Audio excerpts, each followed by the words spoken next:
Hello class 10th के students, कैसे हैं आप लोग। हम उपस्थित हो गए हैं फिर से आपके सामने एक नया टॉपिक लेकर, एक नए अंदाज में, दैट इज आयोनाइजेशन एनर्जी। पिछले क्लास में हम लोगों ने किस किस तरह से ट्रेंड्स होते हैं, जैसे पीरियोडिक प्रॉपर्टी अगर लेफ्ट से राइट जाए तो कैसा पीरियोडिक प्रॉपर्टी बदलता है, ठीक है। जैसे हम पिछले क्लास में एटॉमिक रेडियस यानी एटॉमिक साइज के बारे में बात किए थे कि भाई साहब अगर हम टॉप से बॉटम चले आए मॉडर्न पीरियोडिक टेबल में तो उसका एटम का जो एटॉमिक साइज है वो बढ़ेगा कि घटेगा, और बढ़ेगा तो क्यों बढ़ेगा, घटेगा तो क्यों घटेगा, वो हम पिछले वीडियो में डिस्कस कर लिए थे। अगर वो वीडियो आपको देखना है तो जाकर डिस्क्रिप्शन में लिंक दिया गया वो वीडियो का, यहां तक कि वही वीडियो का नहीं, जितना सारा वीडियोज अभी तक बन चुका है वो सारे वीडियोज का लिंक आपको डिस्क्रिप्शन में मिल जाएगा, वहां पर जाकर देख सकते हैं। या नहीं तो आई बटन यहां पर होगा, आई बटन पर सिस्टमैटिक ढंग से हर एक वीडियो का लिंक आपको मिल जाएगा, तो वहां पर जाके देख सकते हैं बच्चों। तो आज के इस वीडियो में हम उपस्थित हो गए हैं एक नए टॉपिक के साथ, जो है आयोनाइजेशन एनर्जी। भाई साहब अगर हम मॉडर्न पीरियोडिक टेबल में टॉप से यानी ऊपर से नीचे आएंगे, या नीचे से ऊपर जाएंगे, या लेफ्ट से राइट जाएंगे, या राइट से लेफ्ट जाएंगे, तो क्या उस एलिमेंट का आयोनाइजेशन, एलिमेंट बोल रहा हूं, उस एटम का आयोनाइजेशन एनर्जी बढ़ेगा कि घटेगा, वो आज के इस वीडियो में हम डिस्कस करने वाले हैं। तो यस, मेरा नाम है विजेतानंद, जैसा कि आप मुझे जानते होंगे, और नहीं जानते तो जान लीजिए आज से, मेरा नाम है विजेतानंद और आप देख रहे हैं आप ही का चैनल एकलव्य वाटिका। तो भाई साहब थोड़ा सपोर्ट बनाए रखिए मेरे पर, क्योंकि मैंने ऑफलाइन कोचिंग ऑनलाइन के लिए छोड़ दिया, पूरी तरह से छोड़ दिया। जहाँ पे मैं ऑफलाइन क्लास भी करवाता था, जहाँ पर से मैं ऑनलाइन क्लास भी करवाता था, दोनों क्लास करवाता था, वो अपने गांव में। तो वहाँ वाईफाई नहीं होने की वजह से, वहाँ जो है प्रॉपर सिस्टम नहीं होने की वजह से मैं अपने शहर में शिफ्ट हो गया हूँ, समस्तीपुर में। वहीं से वीडियोस वगैरह बनती है और यहीं से डलती है, क्योंकि यहाँ शहर है तो वाईफाई वगैरह पूरी रूप से हर एक सिस्टम एकदम यहाँ पर सेटअप बैठाया हुआ हूँ। गांव में ये नहीं होता था, तो मैंने ऑनलाइन क्लास के लिए पूरी तरह से मैंने अपना ऑफलाइन, अच्छा खासा ऑफलाइन कोचिंग छोड़ दिया हूँ सिर्फ आपके लिए। और हम जो है बहुत जल्दी ही, लगभग 15 या मान लीजिए तो 1 अप्रैल से क्लास 12th का सिलेबस जो है चालू करूंगा केमिस्ट्री में, और पूरा क्लास 12th का कंटेंट दूंगा यहाँ पर पूरे फ्री ऑफ कॉस्ट में। कोई भी पैसा आपको नहीं देना पड़ेगा, फ्री ऑफ कॉस्ट और क्वालिटी ऑफ एजुकेशन दूंगा। और क्लास 12th का पूरा केमिस्ट्री आपको पूरे कंसेप्ट के साथ पढ़ाने वाला हूँ, ठीक है। तो उसका इंतज़ार रहेगा आपको, और अगर क्लास 12 में जो भी बच्चे होंगे उनको ये इन्फॉर्मेशन ज़रूर दीजिए। तो इसीलिए मैं बोल रहा हूँ भाई साहब कि थोड़ा सपोर्ट बनाइए, क्योंकि मेरा जो ऑफलाइन कोचिंग था वो मैंने छोड़ दिया हूँ। तो जानते ही हो कि फाइनेंशियल प्रॉब्लम्स अब मेरे को होने लगी है, इसी के वजह से भाई साहब अगर मेरे को फाइनेंशियल प्रॉब्लम हो जाएगा तो ऑनलाइन क्लास भी बंद करना पड़ेगा क्या। तो यार प्लीज़ थोड़ा सपोर्ट बनाइए रखिए, ठीक है। वैसे अगर अच्छा लगता है वीडियो तभी सपोर्ट बनाइए, अगर अच्छा नहीं लगता तो मैं नहीं कह रहा भाई साहब कि सपोर्ट नहीं बनाइए, ठीक है। उसके बाद आप नहीं बनाइए, कोई दिक्कत नहीं है। आप वीडियो को देखिए, अगर आपको अच्छा लगता है तो भाई साहब आप सपोर्ट कीजिए, अगर वीडियो आपको अच्छा नहीं लगता है तो भाई साहब आप सपोर्ट मत कीजिए मेरा, ठीक है। मैं कोई प्रेशर नहीं दे रहा हूँ, लेकिन अगर अच्छा लगता है वीडियो, अगर मेरा वीडियो थोड़ा भी हेल्पफुल होता है तो प्लीज़ यार सपोर्ट कीजिए मेरा, ठीक है। चलिए बच्चों, ये कुछ मेरी अंदर की बातें थी जो मैंने आपको बता दी, ठीक है। बस ये आपके ऊपर है कि आप भाई साहब इस वीडियो को कितना फैलाते हैं, कितना लोगों तक पहुंचाते हैं, ज़रूरतमंद स्टूडेंट्स के पास ज़रूर पहुंचाइए इस वीडियो को, ठीक है बच्चों। तो आइए हम स्टार्ट करते हैं। आज के इस वीडियो में हम देखने वाले हैं आयोनाइजेशन एनर्जी क्या होता है।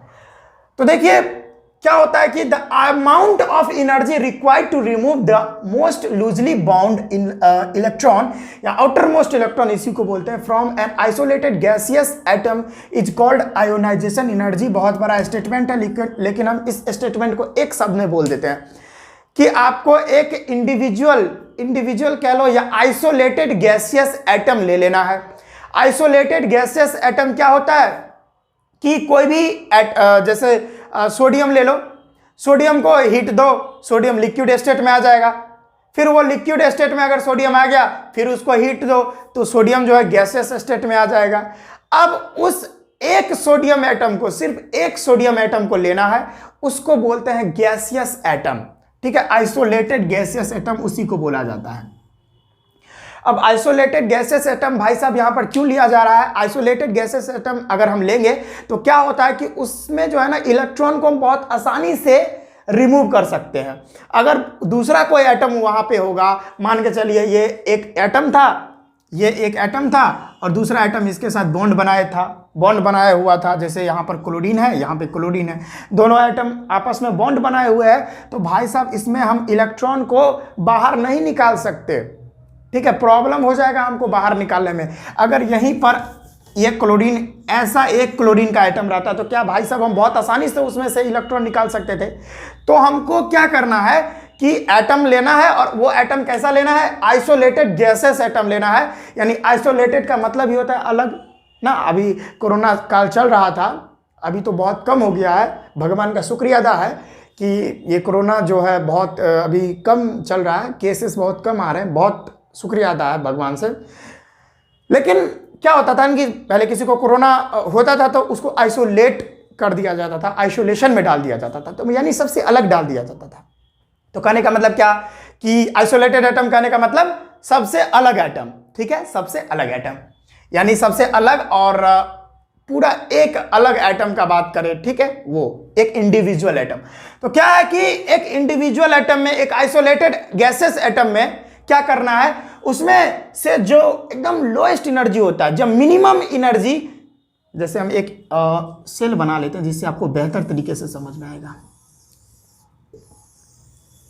ठीक है, इसमें 2 इलेक्ट्रॉन, इसमें 8 इलेक्ट्रॉन, इसमें 1 इलेक्ट्रॉन, यह है सोडियम का एटम भाई साहब, ठीक है। अब क्या है ना कि ये मान लीजिए ये आइसोलेटेड गैसियस एटम है, इस आउटर मोस्ट इलेक्ट्रॉन यहां पर दिख रहा है आपको, ये क्या है? ये सोडियम का आउटर मोस्ट इलेक्ट्रॉन में एक आउटर मोस्ट सेल में 1 इलेक्ट्रॉन होता है, पता है हमको, सोडियम का आउटर मोस्ट सेल में 1 इलेक्ट्रॉन होता है। तो यहां से ये न्यूक्लियस है और इस न्यूक्लियस से यहां पर इसका कुछ ना कुछ अट्रैक्शन होगा, यानी ये न्यूक्लियस जो है इस बाहर वाले जो सबसे आउटर मोस्ट सेल देख रहे हैं, ये क्या है? ये आउटर मोस्ट सेल। तो ये आउटर मोस्ट सेल में जो इलेक्ट्रॉन है वो इलेक्ट्रॉन पर न्यूक्लियस अट्रैक्टिव फोर्स लगा रही होगी, यानी ये न्यूक्लियस इसको खींच रहा होगा। तो ये इलेक्ट्रॉन पर ये न्यूक्लियस अट्रैक्टिव फोर्स लगा रही है। तो अब हमको क्या करना है, इस वाले इलेक्ट्रॉन को इस सेल से, इस ऑर्बिट से बाहर निकालना है। तो हम कैसे निकाल पाएंगे भाई साहब? तो हमको कुछ एनर्जी देना होगा, we have to give some energy, after that this electron will remove from this cell. तो भाई साहब इस इलेक्ट्रॉन को निकालने के लिए हमको कुछ एनर्जी देना होगा। तो हम वो एनर्जी जो देंगे ना, वो मिनिमम एनर्जी, वो सबसे मिनिमम एनर्जी जो देंगे जिसमें ये इलेक्ट्रॉन इस ऑर्बिट को छोड़कर बाहर निकल जाए, उस मिनिमम एनर्जी को आयोनाइजेशन एनर्जी बोलते हैं, आइसोलेशन नहीं, आयोनाइजेशन एनर्जी बोलते हैं, ठीक है। आ गया समझ कि किसी भी आइसोलेटेड एटम में, किसी भी आइसोलेटेड गैसेस एटम में जो आउटर मोस्ट सेल में जो इलेक्ट्रॉन है, उस आउटर मोस्ट सेल वाले इलेक्ट्रॉन को बाहर निकालने के लिए जो मिनिमम एनर्जी हम लोग को देना पड़े, वही मिनिमम एनर्जी क्या कहलाता है भाई साहब? आयोनाइजेशन एनर्जी कहलाता है।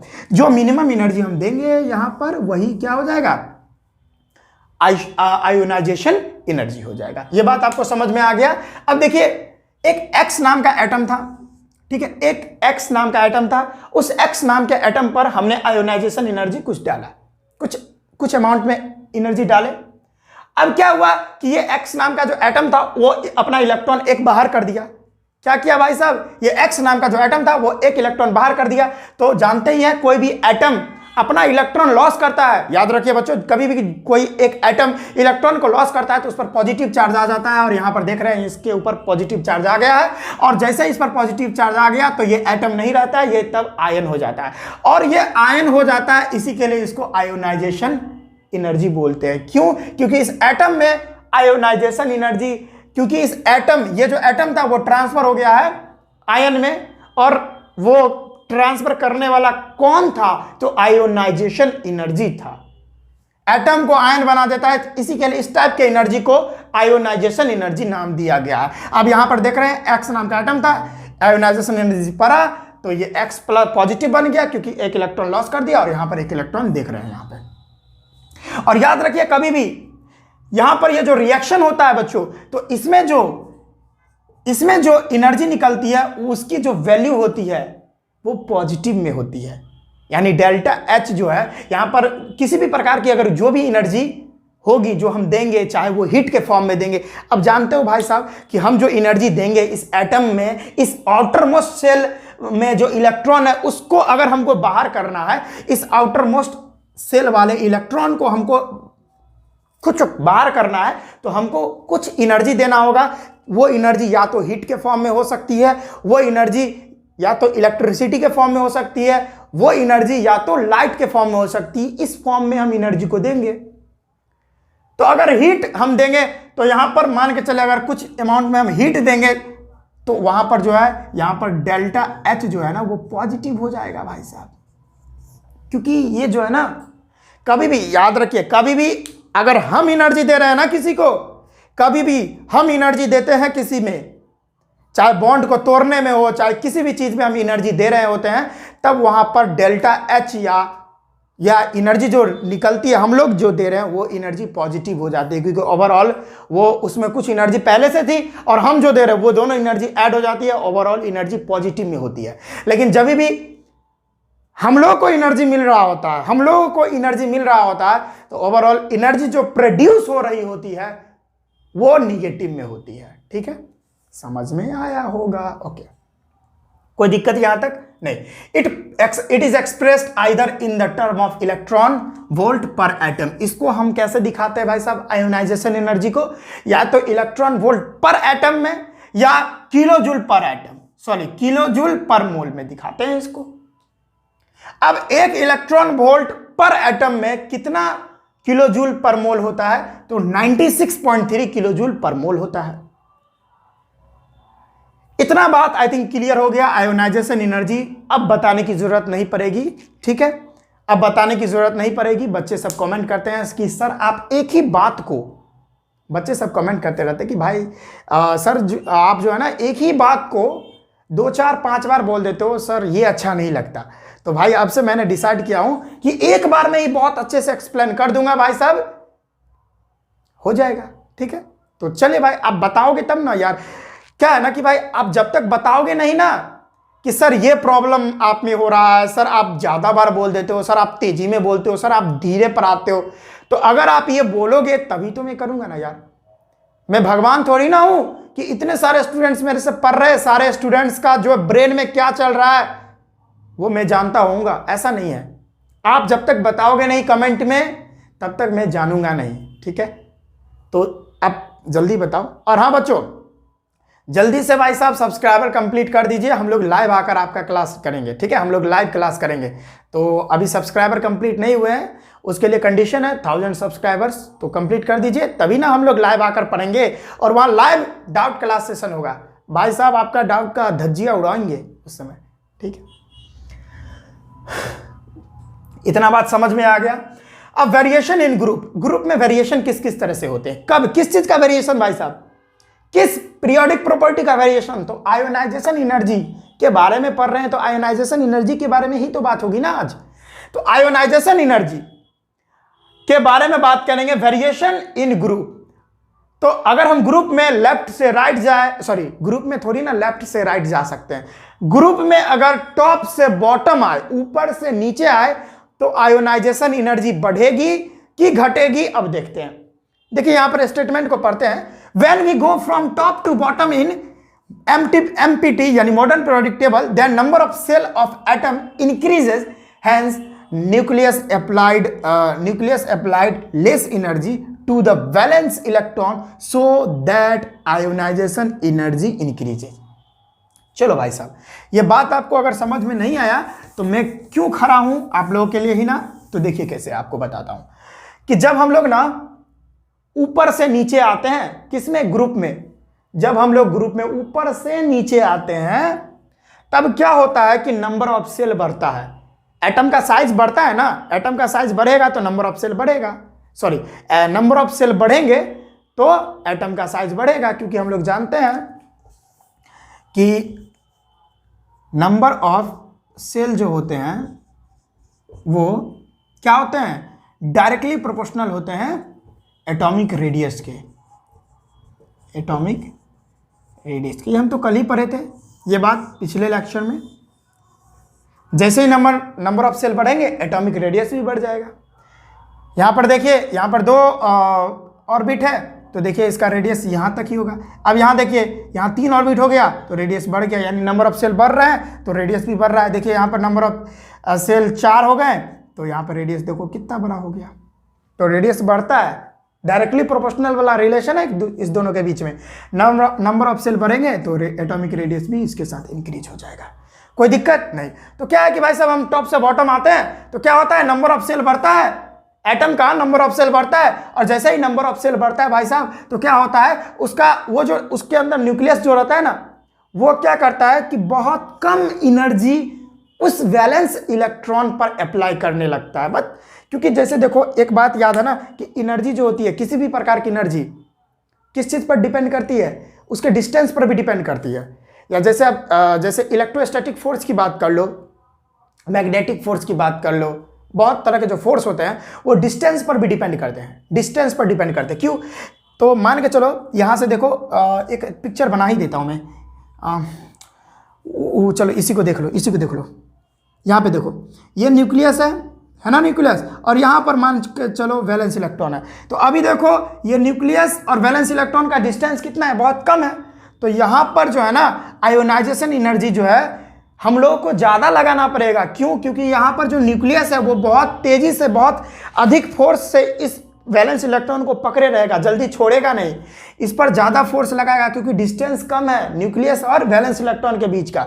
फिर अब लिथियम का ये एटम था, अब नीचे आओ सोडियम के एटम में, तो देखो न्यूक्लियस यहाँ है और वैलेंस इलेक्ट्रॉन यहाँ है। तो अब फिर से देखो क्या हुआ है कि डिस्टेंस न्यूक्लियस से इस वैलेंस इलेक्ट्रॉन का डिस्टेंस इंक्रीज कर गया, बढ़ गया है। तो जैसे ही डिस्टेंस बढ़ गया है तो यहाँ पर न्यूक्लियर जो फोर्स होता है, न्यूक्लियस जो इस पर इस वैलेंस इलेक्ट्रॉन पर फोर्स लगाएगी वो थोड़ा कम लगाएगी as compare to lithium, as compare to lithium, जिसके वजह से यहाँ पर हम लोगों को कम एनर्जी देना होगा इस दोनों के बॉन्ड को ब्रेक करने के लिए। इस दोनों के बॉन्ड को ब्रेक करने के लिए हम लोगों को थोड़ा कम फोर्स लगाना पड़ेगा, थोड़ा कम आयोनाइजेशन एनर्जी देना पड़ेगा।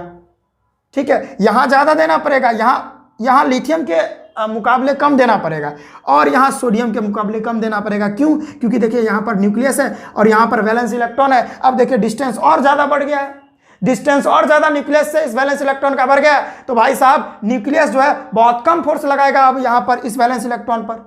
फिर नीचे जाएंगे तो फिर जो है वैलेंस सेल बढ़ेगा, यानी सेल बढ़ेगा, सेल बढ़ेगा, नंबर ऑफ सेल बढ़ेंगे तो डिस्टेंस फिर से बढ़ेगा और वैलेंस इलेक्ट्रॉन बहुत दूर चला जाएगा न्यूक्लियस से। तो जो न्यूक्लियस उस वैलेंस इलेक्ट्रॉन पर फोर्स लगाएगा वो बहुत कम लगाएगा, तो बहुत आसानी से हम उस इलेक्ट्रॉन को बाहर निकाल सकते हैं। उस इलेक्ट्रॉन को बहुत आसानी से, यानी बहुत कम आयोनाइजेशन एनर्जी देने पर हम उस इलेक्ट्रॉन को उस सेल से बाहर निकाल सकते हैं। तो आप देख रहे हो भाई साहब कि जैसे जैसे हम ऊपर से नीचे जा रहे हैं तो नंबर ऑफ सेल क्या हो रहा है, इंक्रीज हो रहा है। नंबर ऑफ सेल इंक्रीज हो रहा है तो रेडियस बढ़ रहा है, रेडियस बढ़ रहा है तो एटम का साइज बढ़ रहा है, एटम का साइज बढ़ रहा है तो न्यूक्लियस जो है उस वैलेंस इलेक्ट्रॉन पर फोर्स कम लगा रही है, धीरे धीरे वो घटा रही है फोर्स, और जिसके वजह से हम लोगों को कम आयोनाइजेशन एनर्जी देना पड़ रहा है। तो हम ऊपर से नीचे जब आते हैं तो आयोनाइजेशन एनर्जी हम लोगों को क्या करना पड़ता है, कम लगाना पड़ता है। तो ऊपर से नीचे जब आते हैं तो आयोनाइजेशन एनर्जी क्या करता है भाई साहब, डिक्रीज करता है। क्या करता है, डिक्रीज करता है। ऊपर से नीचे आएंगे तो आयोनाइजेशन एनर्जी डिक्रीज करेगा। तो अगर हम बात कर ले तो लिथियम का जो आयोनाइजेशन एनर्जी होता है वो सबसे ज़्यादा होता है एज कंपेयर टू सोडियम के और एज कंपेयर टू पोटासियम के। ये किसका बात है, ये आयोनाइजेशन एनर्जी की बात मैंने बात की कि लिथियम का आयोनाइजेशन एनर्जी सबसे ज़्यादा। इस ग्रुप का भी बात कर रहा हूँ। ये कौन सा ग्रुप है भाई साहब, ये है एल्कैली मेटल वाला, एल्कैली मेटल वाला। तो लिथियम का आयोनाइजेशन एनर्जी सबसे ज़्यादा, फिर सोडियम का ज़्यादा। ठीक है, वेरी सॉरी, लिथियम का सबसे ज़्यादा और उससे कम सोडियम का और सबसे कम पोटासियम का। इसमें बोल रहे हैं, वैसे तो सीजियम, फ्रांसियम ये सब का भी बहुत कम होगा, तो उसका तो बात ही नहीं कर रहे। तो ये था हमारा आयोनाइजेशन एनर्जी, जिसमें हमने वेरिएशन पढ़ा ग्रुप में। अगर ऊपर से नीचे जाएंगे तो आयोनाइजेशन एनर्जी घटता है, और नीचे से ऊपर जाएंगे तो देख रहे हो भाई साहब आयोनाइजेशन एनर्जी इंक्रीज करेगा। क्यों? नंबर ऑफ सेल जो है घट रहे ऊपर जाने से। नंबर ऑफ सेल घटेंगे तो एटम का जो न्यूक्लियस है उसके और वैलेंस इलेक्ट्रॉन में क्या होगा, डिस्टेंस फिर से कम होने लगेगा। तो भाई साहब न्यूक्लियस ज़्यादा फोर्स लगाएगा, और ज़्यादा फोर्स लगाएगा तो क्या छोड़ा पाओगे? जैसे देखिए मैं आपको बात करता हूँ, जैसे चुंबक का बात कर लो। चुंबक को इतना दूरी पर रखते हो, ठीक है, जैसे छोटा मोटा चुंबक का नहीं, मैं बहुत बड़ा चुंबक का बात करता हूँ, ठीक है। उसमें अगर वो दोनों सट जाए, वो दोनों बहुत करीब रहे, तो उसको खींचना बहुत मुश्किल हो जाता है, ठीक है। जैसे दो प्यार करने वाले रहे, अगर वो आपस में हक किए हुए हैं, एकदम गले मिले हुए हैं, तो उसको मतलब दो पक्ष वाले, लड़की वाले और लड़के वाले, अगर उसको छुड़ाना चाहे तो नहीं छूटता है भाई साहब, क्योंकि यहाँ पर जो फोर्स होता है वो बहुत ज़्यादा हो जाता है ना। एक वीडियो बहुत वायरल हुआ था जिसमें आप लोग देखे होंगे कि लड़का लड़की हक किए रहता है, एक दूसरे के गले मिले रहता है, इधर से लड़की वाला खींच रहा है, उधर से लड़का की माँ रहती है, या लड़के के पिता रहते हैं, इधर लड़की वाली की माँ बाप रहते हैं, उसको खींच रहे, भाई साहब खिंचा ही नहीं रहा है। तो इसी के लिए ये बात होती है। तो आप इसका स्क्रीनशॉट कर सकते हो। चलो भाई स्क्रीनशॉट कर लो। अब स्क्रीनशॉट कर लोगे तो हम वेरिएशन इन पीरियड देखेंगे।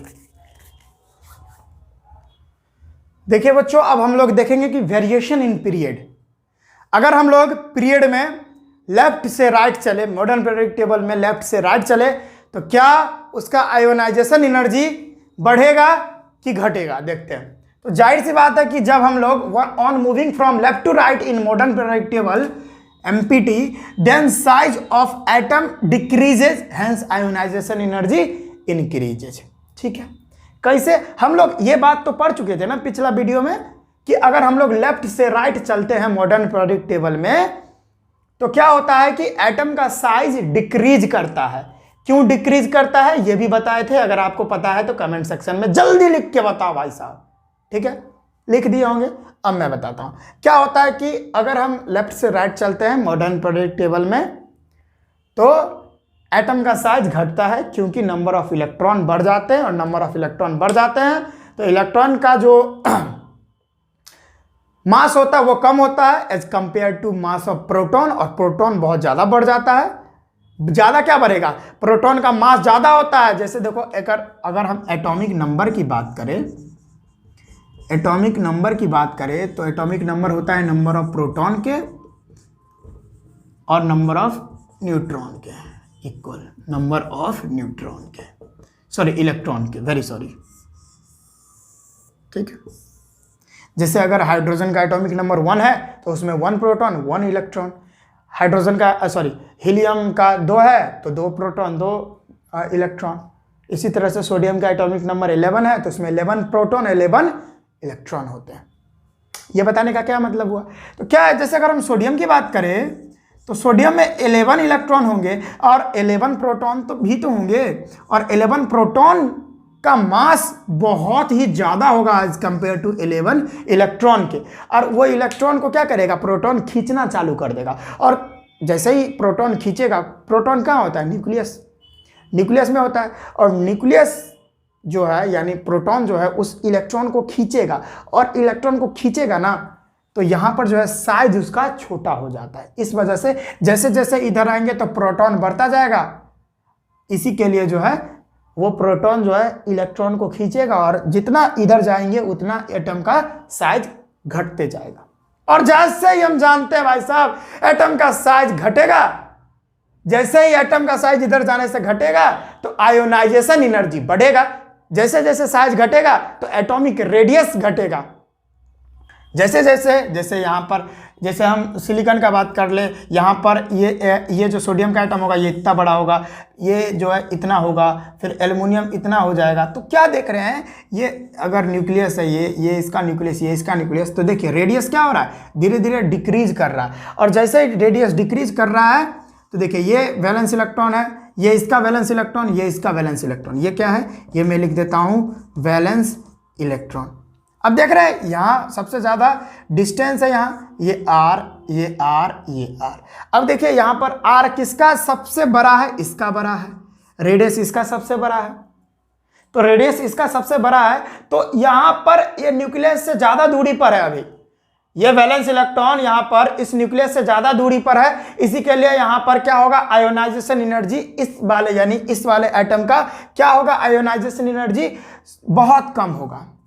क्या होगा, आयोनाइजेशन एनर्जी बहुत कम होगा इसके लिए, इस वाले एटम के लिए। अब देखिए फिर से न्यूक्लियस और ये वैलेंस इलेक्ट्रॉन में डिस्टेंस क्या हुआ, अब घटने लगा। जैसे जैसे इधर जाएंगे तो न्यूक्लियस से उस वैलेंस इलेक्ट्रॉन का जो दूरी होगा वो घटने लगेगा, और जैसे ही डिस्टेंस घटेगा उस दोनों के बीच का, तो भाई साहब न्यूक्लियस ज़्यादा फोर्स लगाने लगेगी उस वैलेंस इलेक्ट्रॉन पर, और जैसे ही ज़्यादा फोर्स लगाएगी तो छोड़ेगा नहीं जल्दी। ये देखिए ज़्यादा फोर्स लगाएगी, वही प्यार वाला बात अभी जस्ट बताया मैंने। अभी प्यार वाला एग्जांपल नहीं लिया था कि एकदम अगर जितना करीब रहेगा पकड़ ले है तो उसको छोड़ेगा नहीं ना। जैसे आप किसी लड़की के पास में रहते हो तो एक अलग ही तरह का अट्रैक्शन रहता है, जैसे ही पास गए एकदम लगेगा कि भयानक जो है वो लड़की जो है वो उसको अट्रैक्ट कर रही है, और लड़का भी जो है उसको करीब जाने की कोशिश करता है, तो वो अट्रैक्शन होता है। जितना लड़की क्या है, एक तरह से न्यूक्लियस है,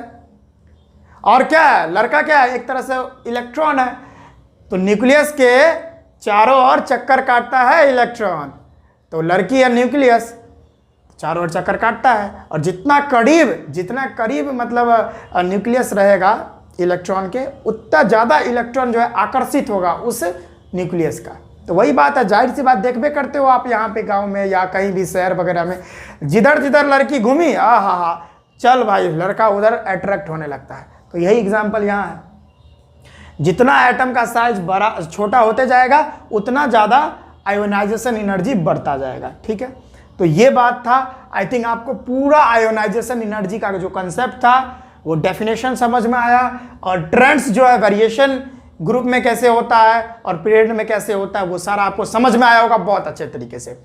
तो बच्चों अगर आपको नोट करना है तो इसको नोट कर लीजिए, वैसे कुछ है नहीं, समझ में आ गया होगा आपको। चलिए, इससे पिछले जो भी लेक्चर्स हो चुके हैं वो सारे लेक्चर्स का आपको वीडियो मिल जाएगा, डिस्क्रिप्शन में उसका लिंक दिया गया है, या आई बटन पर जाइए वहां से देखिए।